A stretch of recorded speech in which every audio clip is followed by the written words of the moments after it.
касается инвестсоглашения, здесь, понимаете, это суть в том, что любые инвестиции, когда они делаются за рубеж, они должны быть защищены.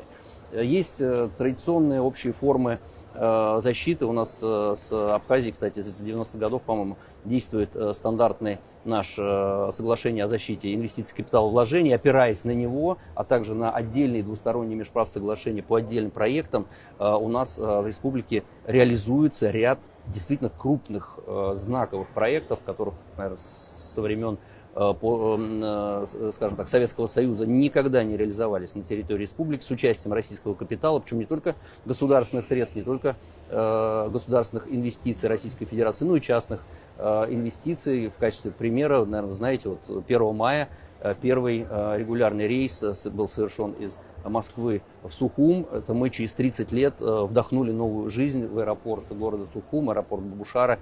Это все сделано благодаря деньгам и участию крупного российского инвестора.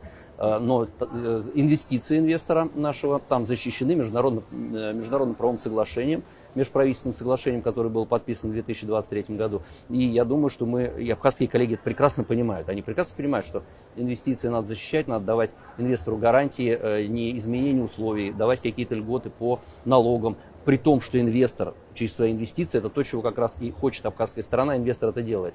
Налоги, рабочие места и задел на существенное преобразование бизнес-ландшафта республики. Вот в качестве примера аэропорт, он действительно изменит и логистику, и экономику в республике. Там, на сегодняшний день там уже только в аэропортовой инфраструктуре 400 человек работает. Вы представляете, для Абхазии 400 человек квалифицированных, высокооплачиваемых рабочих мест, потому что количество рейсов будет увеличиваться. Я надеюсь, там полетят не только узкофюзеляжные, но и широкофюзеляжные самолеты. Я думаю, там пункты пропуска, которые мы там сделали, будут работать тоже с большим напряжением, а там международный пункт пропуска в аэропорту. Так что здесь все это связано, и все это благодаря инвестициям, которые защищены международным правовым соглашением. Поэтому мы найдем с нашими абхазскими партнерами формы защиты российских инвестиций. Надеюсь, привлечем еще много, скажем так, найдем инвесторов, привлечем инвестиции.